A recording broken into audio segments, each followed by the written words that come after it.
And this is what clued me in that something serious is going on. She had this coughing fit and started having circumoral cyanosis, and she coughed up pink, frothy sputum. And that's when I was like, this is not good. Go ahead and call a rapid response.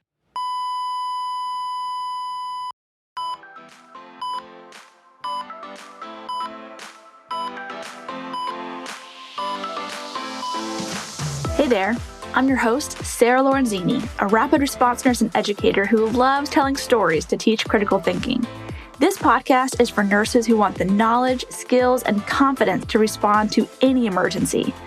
With almost 20 years of experience in the ER and critical care nursing and a master's degree in nursing education, I have a lot of stories to share, and I love to nerd out and break down the pathophysiology, pharmacology, and nurses' role in emergencies. Stories bring learning to life. It is way easier to learn from and remember the stories that my colleagues and mentors have told me than anything I've read in a textbook. And that is why I made this podcast. Every episode is packed full of exactly what you need to know to handle whatever crisis that could arise on your shift.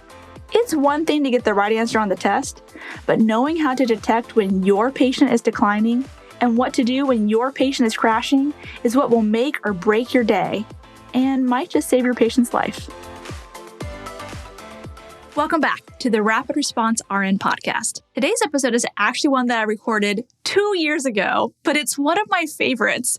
And 2 years ago, my podcast only got like 500 downloads per episode. So I'm really excited to release this to the rest of you who've started listening since then, so you can get a chance to learn about this fascinating case. Takotsubo Cardiomyopathy is a diagnosis that is so interesting to me. And I think we see it more often than we realize. It's one of those, like, after the fact, oh, that's what that was, diagnoses. So if you have already heard it, I'm sorry, there'll be a new episode next week. But for the rest of you, this is such a good case, and I wanted to make sure everyone gets a chance to listen to it. So without further ado, let's dive on in. Can't even begin to tell you how fast this patient declined. So try and listen to the story as if you didn't know that she had Takotsubo cardiomyopathy. Imagine you're the primary nurse. What would you have thought was going on? Because it was not obvious at first. So I got this call from the nurse asking if I could come see her patient. We call these nurse consults at my hospital. That's when the patient isn't crashing, but the nurse just wants another set of eyes on their patient or help advocating or just have a question about something with their patient. We get about as many nurse consults as we do rapid response calls, and I love them. The way I see it, rapid responses prevent code blues, and nurse consults prevent rapid responses. Sometimes. But in this patient's case, she declined so quickly, we had to ultimately activate the entire rapid response team to get the resources she needed to prevent her from arresting. So the nurse says, hey, Sarah, I didn't want to call rapid response because the patient vital signs aren't that bad, and she's awake and alert and oriented ×4, but I can't get her to stop vomiting. And her blood pressure, well, I've given everything I have ordered, and it's still like 180 systolic. She just doesn't look good, and this is very different than how she's been all day. She was supposed to go home soon. She's one day post-op a lap cholecystectomy, and she's been pretty stable, but something's going on. So when I got to her room, the patient was kind of hyperventilating, definitely anxious, and her blood pressure at that point was 190/100. The nurse had already called the doctor and got a PRN Zofran for her. She'd given that for the nausea. She'd given a beta blocker, an IV hydralazine. I mean, she was doing all the right things, but the patient still was not turning the corner. She was kind of like cough, gagging, dry heaving. So I walked up, introduced myself, and she was saying that she just couldn't get a good breath in. So put yourself in our shoes. This is a post-op laparoscopic belly surgery with a history of anxiety and anxiety attacks who is now having some nausea and feeling anxious. Not too out of the ordinary, but the whole can't catch your breath stuff, that was unclear if the etiology was from an anxiety attack or something physically going on with her lungs. The husband said that she does this sometimes, and she takes a lot of medication for her anxiety, and she's been really stressed about the surgery and worried about things at home. So I was talking with the patient and her husband, and I put her on my portable monitor to see what her rhythm was and her SpO2. She was in sinus tach, rate of about 115, and her pulse ox was 96%. Her skin was warm and dry, but her lung sounds were wet when I listened. Then, and this is what clued me in that something serious was going on, She had this coughing fit and started having circumoral cyanosis, and she coughed up pink, frothy sputum. And that's when I was like, this is not good. Go ahead and call a rapid response. In the time it took the ICU nurse practitioner to get there, maybe 2 minutes, the patient started desatting into the 80s. She was previously on room air. So I put her on a non-rebreather, and her SpO2 came up to a whopping 89%. She was still coughing, so we were intermittently taking her mask off for her to spit out this pink-tinged sputum. She was alert, wide-eyed, and talking to me, and then started progressing towards being somewhat somnolent. When the nurse practitioner came, I said, we are either going to intubate right here, right now, or I'm going to start booking it to the ICU. So she called the ICU attending, while I called the ICU charge nurse, and I said, I need a bed stat, and I'm going to be coming in hot. The attending showed up very soon after, and these were her vital signs when he arrived. Heart rate of 122, blood pressure is now 212/110, oxygen saturation was 90% on a non-rebreather, and her respiratory rate's now in the 40s. I said, Doc, she is a different patient than she was 5 minutes ago. She's no longer responding to us. She's pale, diaphoretic. She's got this circumoral cyanosis. This is the flashiest flash pulmonary edema I have ever seen. She declined so fast. He said, all right, well, we've got a stat in the 90s. I'd rather intubate in the ICU. It's just one floor up. So I kicked the bed into gear and booked it to the ICU. We gave RSI drugs and intubated within a minute of arrival. Great teamwork. But her SpO2 did not improve upon intubation. In fact, it continued to drop, and she had so much pink frothy sputum coming out of her ET tube. I started a nitroglycerin drip as the nurse practitioner did a bedside echo to see what her heart was doing. She lays the probe on her chest and says, whoa, she is really hypokinetic. Like, the left side is barely moving. But she wasn't given a ton of fluids to overload her heart. So we're all thinking, oh man, she must have had a big old heart attack to make her heart have such poor contractility. But she never had chest pain. However, women often don't have the classic left-sided chest pain with their acute coronary syndromes. Her blood pressure just kept climbing and climbing, even after the RSI drugs and sedation we had started. So I ended up maxing out the nitroglycerin drip, and we finally got her blood pressure under control. We had an EKG, and it did show SC segment changes in leads V3 through V6. So classic anterolateral MI, which would explain the hypokinesis on the left side of the heart. We also hooked her up to some hemodynamic monitoring with the arterial line, and her cardiac index was 0.8. Not good. So my shift ended, and I went home thinking, she had a huge heart attack, and I'm praying that her cardiac cath went well and that her heart wasn't too far gone. The next day, I came back to visit her and her husband, and they had done the cardiac cath overnight, showing completely clean coronaries. And the cardiologist felt like she had Takotsubo Cardiomyopathy. They changed up her drips, and now she's on a low-dose anodilator. Pretty sure it was milrinone. That was on a Saturday. The following Tuesday, she was awake and alert and ready to be extubated. She ended up making a full recovery and walking out of the hospital later that week. Now that is crazy, to go from a hypokinetic left ventricle with an EF of 10%, flash pulmonary edema, and near respiratory arrest to discharge from the hospital a week later. That is awesome. So now let's talk about what in the world is Takotsubo cardiomyopathy. It's also called broken heart syndrome, but that isn't the most accurate term. I think the term stress-induced cardiomyopathy is more all-encompassing because there are many stressors that can cause this acute onset cardiomyopathy, both emotional and physical. Definitely grief or any life-altering event, hence where it got the layman's name, broken heart syndrome, but also stressors like infection, respiratory failure, autonomic instability, endocrine abnormalities, surgery, neurological disorders, even some medications when taken in excess can cause this acute cardiomyopathy to develop. Our patient had a combination of a physical stressor, her abdominal surgery, and the emotional stress of being away from her child and being worried about managing her responsibilities at home after surgery. She was very stressed going into surgery and then post-op developed heart failure from the surge of hormones that stress caused. So where does the name Takotsubo come from? Well, I have looked it up for you. A takotsubo is a pot used by Japanese fishermen to catch an octopus. It has a narrow neck and the bottom of the pot is like ballooned out.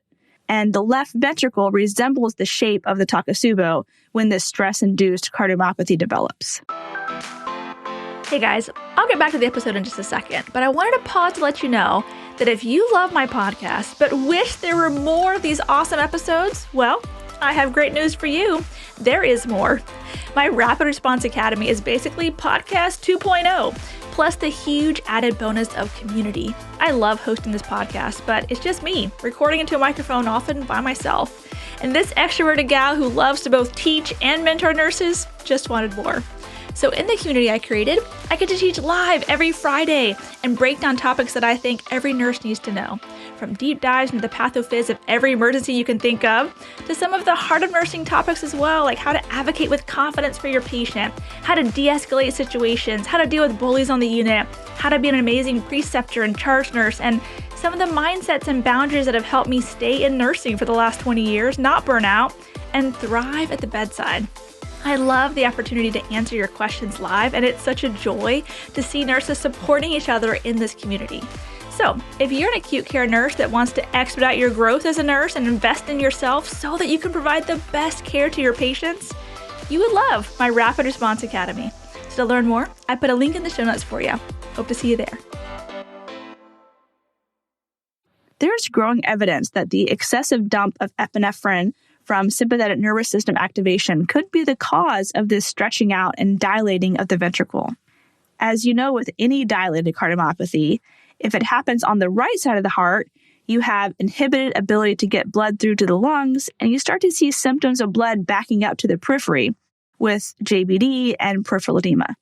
But with left-sided dilated cardiomyopathy, the blood can't effectively make its way out of the left side of the heart to perfuse the body.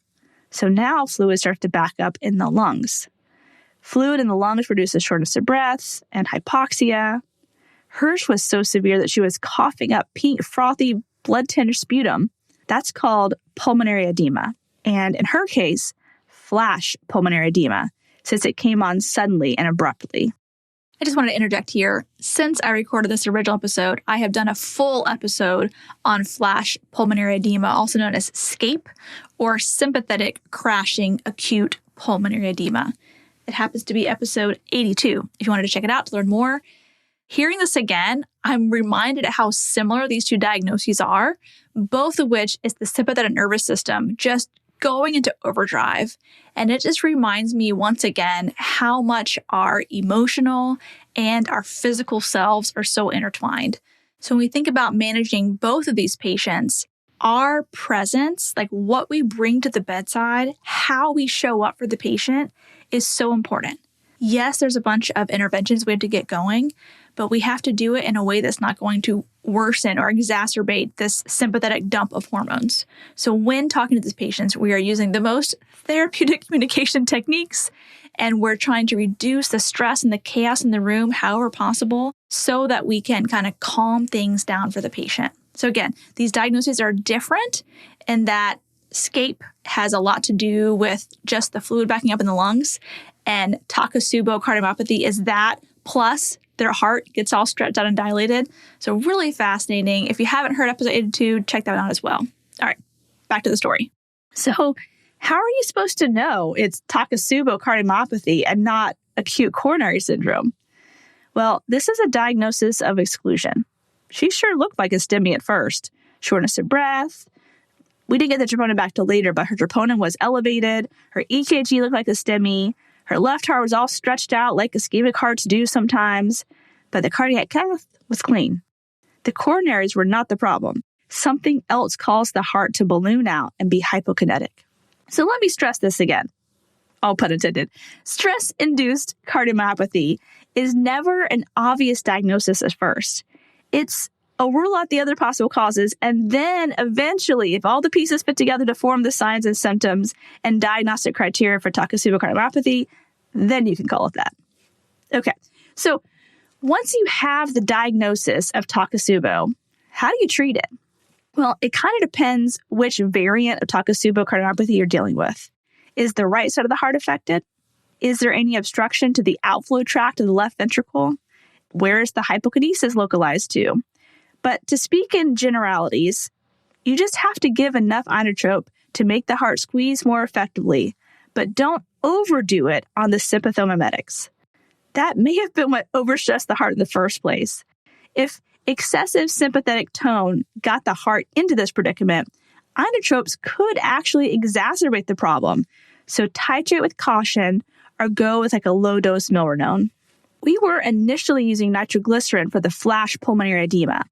Nitroglycerin is a vasodilator, which reduces preload and even reduces afterload in high doses. Anything to make it easier for the weak heart to move blood forward so it doesn't back up. So let's summarize. Our patient developed stress cardiomyopathy, also known as Takotsubo Cardiomyopathy, after an abdominal surgery. Her initial symptoms were shortness of breath and nausea. Other people often experience chest pain, syncope, arrhythmias, palpitations. Her heart became acutely stretched out and dilated, causing its contractility to decrease. The poor pump caused blood to back up in the lungs. Fluid started to acutely fill her lungs, which presented with the classic signs and symptoms of flash pulmonary edema. Those are shortness of breath, elevated blood pressure greater than 180 systolic, pink or blood-tinged frothy sputum, and wet lung sounds. Because of her hypoxia, we placed her on a non-rebreather mask, which did not fix her hypoxia, and ultimately we had to intubate, which also did not fix her hypoxia initially. But with medical management, ton of nitroglycerin that decreased her preload and afterload, we were able to get better gas exchange. Even though the EKG showed ST segment elevation, the cardiac cath showed clean coronaries, which led us to the diagnosis of Takotsubo cardiomyopathy. To medically manage this temporary condition, we just supported the heart with a little inotrope until her ejection fraction could improve and she could sustain a good cardiac output without it. A couple questions I know you're thinking. Why not Lasix? If the lungs are wet, diurese. And usually yes, but with Takotsubo cardiomyopathy, the pathophysiology is not that of fluid overload. It's just that the fluid is in the wrong place. Often these patients are intravascularly dry, and their lungs only sound wet because the fluid can't effectively make its way out of the lungs through the left side of the heart and onto the rest of the body. Lasix can actually make things worse if the patient isn't truly systemically volume overloaded. I mean, there may be a time and a place for Lasix, but it's not every single time. There's more factors to think about. Next question I'm imagining you're thinking is, so how can I know if my patient's symptoms are from a heart attack or Takotsubo cardiomyopathy? And the answer is, you can't. If a patient has chest pain, it would be the wrong approach to assume it's from stress-induced cardiomyopathy because they've been anxious or under a lot of stress. If it looks like a duck, quacks like a duck, you have to assume it's a duck until proven otherwise. So if your patient has chest pain, shortness of breath, elevated troponins, EKG changes, well, it's a STEMI that needs to go to the cath lab. I think that we are finding that Takotsubo cardiomyopathy is more common than we had once believed. For my ER nurses listening, you won't see many cases, or so you think, because you will only see them pre-cardiac cath lab, assuming that they're STEMIs. But in a study in 2018 by Shams Yahassan and Per Tonval, they reported that approximately 2% of all patients presenting with clinical manifestations of ACS actually had Takotsubo. And if you looked at the study with just women having clinical ACS, it was more like 10%, as the condition is more prevalent in women. Crazy, huh? So 1 out of 10 of your female chest pain, acute coronary syndrome workups in the ED are actually stress-induced cardiomyopathy. I've got to say, this diagnosis is fascinating to me. One Friday, your cardiac index is 0.8 with an EF of 10 to 15%, and the next Friday, you're being discharged home. That is wild. So here are my final takeaways. Takotsubo cardiomyopathy is stress-induced ballooning of the heart muscle, causing reduced cardiac output. Most patients recover as long as we manage them well when their heart is sucking at its job. Management depends on the severity of the cardiomyopathy. Mild cases get ACE inhibitors and beta blockers. Severe cases get intubated and IV inotropes. Just be gentle with those inotropes. The heart doesn't need to be a super pumper right now. Just make sure the kidneys and vital organs are getting perfused. Even if you never encounter a case of Takotsubo cardiomyopathy, you will encounter patients with heart failure and possibly flash pulmonary edema. Think about the flow of blood through the heart and what signs and symptoms to anticipate if the pump is not moving blood forward effectively. Know to look for those respiratory symptoms for left-sided heart failure and systemic edema for right-sided heart failure. And think about how the meds that you are passing to your patient are helping their forward flow of blood. And the most important takeaway is, trust your gut, my friends. The primary nurse knew something was wrong. Her patient was different. This was more than just anxiety. But even without a ton of data to back up her gut feeling, she spoke up and advocated to the physician and utilized her resource of the rapid response team to get more eyes on her patient. And it was just in time. So Caitlin, if you are listening, strong work, my friend. Your advocacy saved this patient's life. Before you go, I have an exciting announcement.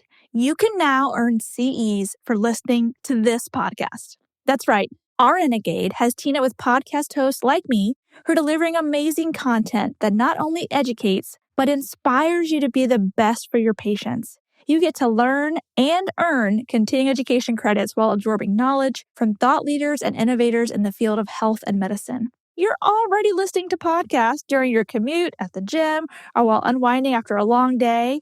So why not earn your CEs at the same time? And that's where pod classes come in. Yep, it's just what it sounds like. It's CE learning through podcast. To learn more, I put a link in the show notes for you. Well, thanks for listening. I hope you learned something that will save a life. Remember, nursing is a team sport, so trust your intuition and don't give up advocating until you are confident you've done what's right by your patient. The views and opinions expressed on this show are that of Sarah Lorenzini's. That's me and mine alone.